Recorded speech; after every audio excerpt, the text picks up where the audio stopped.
A great post here by Elon Musk, and it's kind of interesting. It just seemingly came out of the blue, unless, of course, you're taking a look at the ideological development of Elon Musk, then it starts to make maybe a little bit more sense. But here's the text of the post.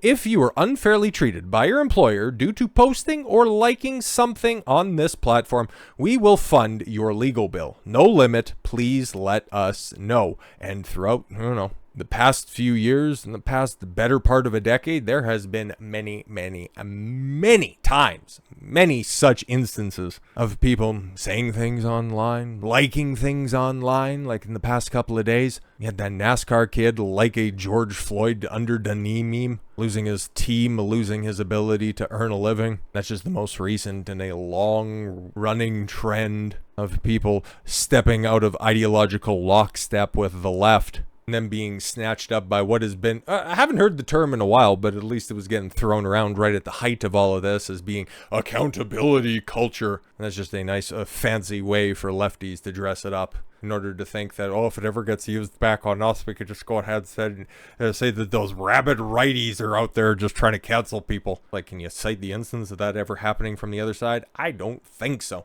So, of course, there are people, rightly so, trying to take him up on this opportunity, and for whatever reason the libs of TikTok has priority posting on this, but whatever, it seems valid. Kara creates, she's a comic book writer or something like that. She ended up getting a job working for Eric July, Young Rippa at the Rippaverse, or writing comics or illustrate. I don't know what she does. Okay, it really doesn't much matter, but she was following libs of TikTok and then got yeeted from Limited Run Games, which is a small indie game studio that was doing reprints of out of production games. Again, like, this is all just real niche stuff, but regardless, it was somebody that got unfairly treated and unfairly terminated from their company, and has legitimate grounds to sue. But it's kind of funny how all of this stuff shakes out. So libs of TikTok, obviously, because their name got drugged from it, post that out there, and then Elon Musk comments, Kara, is this accurate? The situation is slightly more complicated than the headline, but yes, which just also kind of lets you know that, ooh, maybe this chick, maybe she was a little bit more insufferable, and that was just simply the straw that broke the camel's back. But regardless, if just simply following some accounts on then Twitter, now X, ended up getting somebody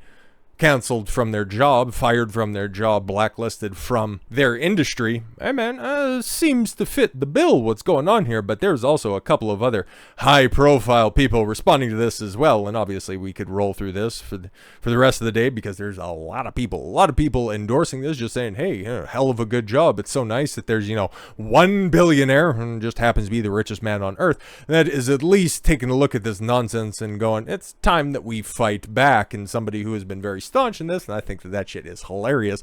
How about if your election was stolen? Which one are we talking about there? Just asking for a few friends in Arizona. Yeah, of course not. I think it's funny. I think it's hilarious, and not all that bad in the grand scheme of things. But maybe it doesn't quite fit the spirit of the tweet to begin with. Did she post anything on Twitter? Well, she had a lot of a campaign on there, but okay, maybe not. Maybe that doesn't fit. But somebody whose grievances does fit is Gina Carano. If you do recall, back in 2020 or early 2021, or it was somewhere in on and around that area, Carano, who was very much tied in with, what was it, The Mandalorian or something like that, Disney Star Wars, okay? She posted a tweet correlating the vaccine passports and vaccine mandates with a certain special time in Germany in 1945 with a certain group of God's chosen people, and because, well, if you, in any conceivable way, by the ADL and the ACLU, diminish the struggle of those people, well, you get thrown by the wayside. But her story is a very, very fitting of the description that Elon Musk is laying down, and I would love to see it. Hell, I responded to it, for the discovery alone, it would be worth it, because, Disney's down horrendously right now, and it'd just be very funny to kick the poor infected rat while it's writhing.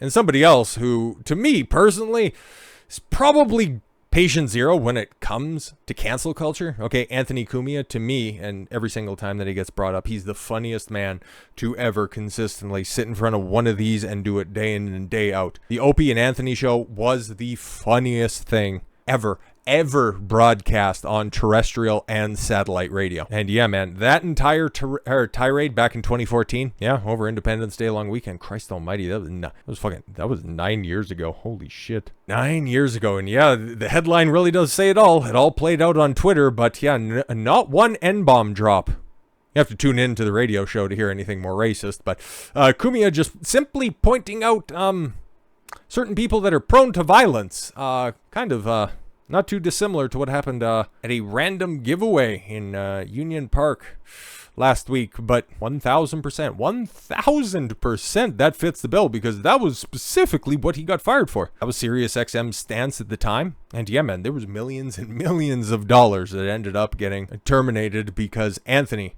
was the one who ended up getting assaulted. He was carrying at the time as a strong Second Amendment guy, and of course, one of the lucky few that had a concealed carry permit inside the confines of New York City. He got assaulted by, may or may not have been a streetwalker, but he was taking photographs in Times Square in New York City in the middle of the night, as he is known to do. And yeah, he ended up getting assaulted, and instead of hitting anybody back, which he didn't, took his frustrations out on Twitter, and then SiriusXM fired him. So that one, out of all of the Twitter-inspired cancellations that are out there, I would love to see that one. Mostly because I think it's justified, and because, well, that's my guy right there. But trying to figure out what inspired Elon, what exactly inspired him to post that, is because maybe he's seeing that the world's getting a little bit weirder. And by weirder, I mean racist. Absolutely 100% racist, sexist, bigoted. And this is his home country, after all, because Elon Musk, a proud African-American by the definition, well, there's some fuck shit happening in his home country. New York Times actually has the nerve to support calls for genocide, which, yeah, this isn't hyperbole after all. If there was ever a time to cancel that publication, it is now. So a little while ago, there was a big music festival down there. I think that was in Johannesburg or something like that. But it was in South Africa. And the leader of the biggest political party or something like that. We'll obviously get into the specifics here in a second. But they were singing a song, leading a huge chant with thousands and thousands and tens of thousands of people in the stadium. Kill the Boer. The Boer? I'm not too sure.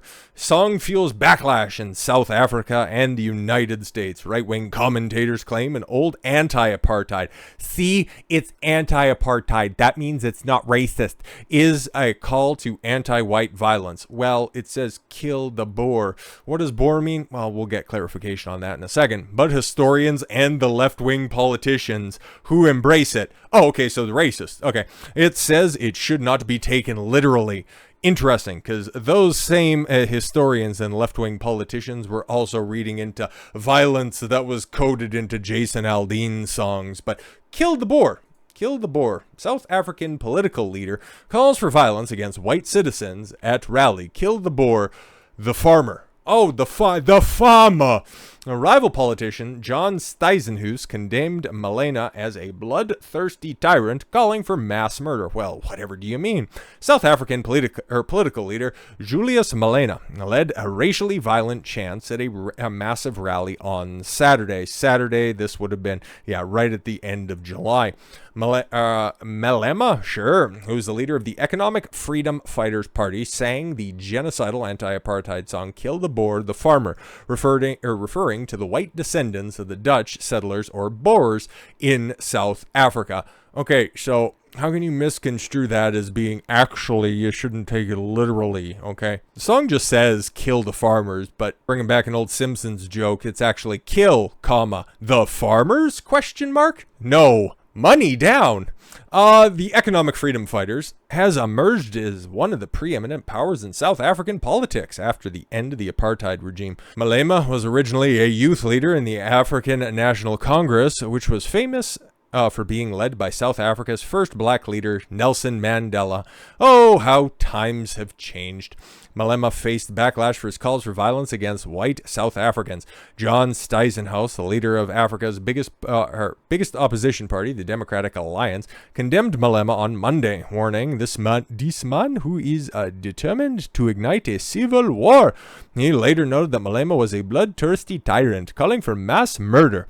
He also claimed that the DA will find file a complaint against Malema with the UN Human Rights Council. Exactly, because I can't show you the video because YouTube's kind of gay when it comes to showing anything that might incite violence, but it is against white people, so they might be fine with that. But it's also a copywritten song and all that stuff. But just know that all of the people, not just in the stands, not just on the stage, we're all bouncing along, all singing the song. You can find it all over social media. It's not a difficult one to find, and it's just as equally skin crawling, because if that's happening there right now, it's like Elon Musk is pointing out with screen capping that New York Times headline, South Africa and the United States, with all of that anti-white sentiment that's permeated throughout Western culture, it's only a matter of time. Sprinkle in a whole heaping helping of mass migration, and that clock's a running on that one. So Elon Musk saying that it's time to fight back through the one last true method of redress by using the court system. Well, somebody's sounding the alarm,